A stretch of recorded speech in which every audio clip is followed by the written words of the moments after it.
Assalamualaikum warahmatullahi wabarakatuh. Kami di sini akan mempresentasikan hasil kerja kelompok kami yang bertemakan IPA dan peranan perkembangan teknologi yang disusun oleh Yunita Sari dan Winda Stiani. Peranan IPA dan teknologi dalam memenuhi kebutuhan manusia. Ya, termasuk ada sandang, papan, dan pangan. Sandang, misalnya sandang, adanya mesin-mesin tekstil yang menolong manusia dalam pengadaan sandang. Maksudnya adalah, dengan adanya teknologi seperti mesin-mesin tekstil, orang tidak perlu menunggu terlalu lama hasil serta tanaman kapas. Dengan serat-serat sintetis, itu orang dapat membuat serat secara besar-besaran dalam waktu yang singkat. Yang kedua, ada papan. Adanya alat-alat modern untuk membuat bangunan dan perabotan rumah. Maksudnya di sini adalah, dengan adanya alat modern, orang jadi lebih mudah membuat papan. Contohnya, untuk mencapai puncak, orang tidak perlu meniti langkah demi langkah, tetapi cukup tekan tombol dan beberapa detik kemudian sampai ke lantai yang dituju. Adapun yang ketiga adalah pangan. Memperoleh bibit unggul dan banyak produksinya dalam waktu yang relatif singkat. Maksudnya adalah merupakan pemupukan yang tepat dan penggunaan bakteri yang sanggup menunjang akar-akar tanaman, mengambil zat zahara dan lebih baik sehingga produksi tanaman banyak. Yang kedua ada perkembangan iptek bagi kehidupan manusia.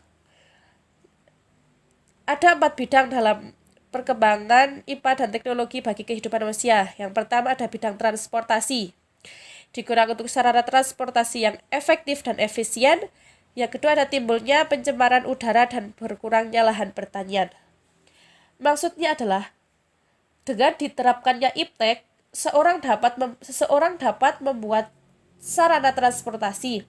Misalnya sepeda motor, mobil, bus, kereta api, pesawat terbang, dan lain-lain. Sarana tersebut sangatlah efektif dan efisien daripada memakai transportasi zaman dahulu seperti kuda, kereta kuda, dan lain-lain. Adapun dalam bidang pendidikan, adanya bidang pendidikan, media massa, sumber ilmu, dan pusat pendidikan. Metode pembelajaran yang baru memudahkan siswa dan guru.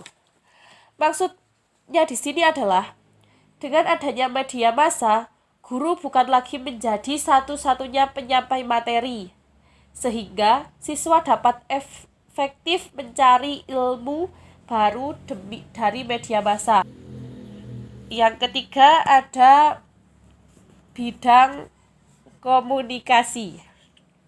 Memperoleh informasi yang akurat melalui internet, berkomunikasi dengan mudah.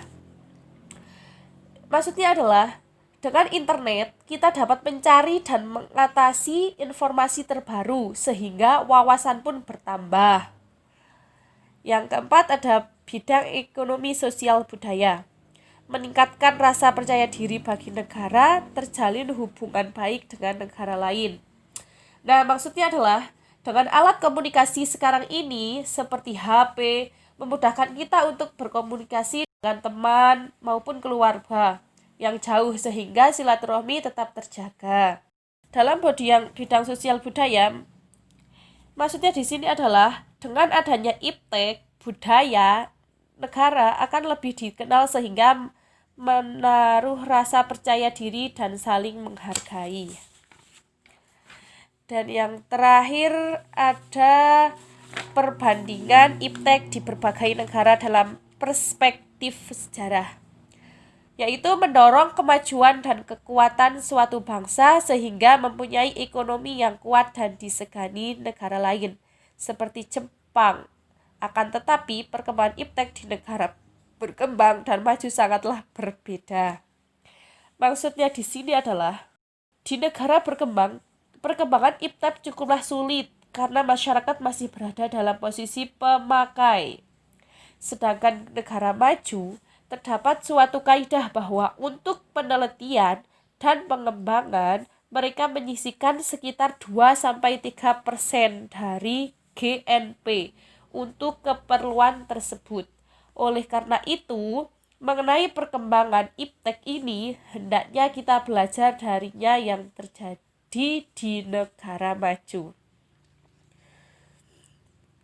Nah, cukup sekian presentasi dari kami. Kurang lebihnya mohon maaf. Kami ucapkan terima kasih. Wassalamualaikum warahmatullahi wabarakatuh.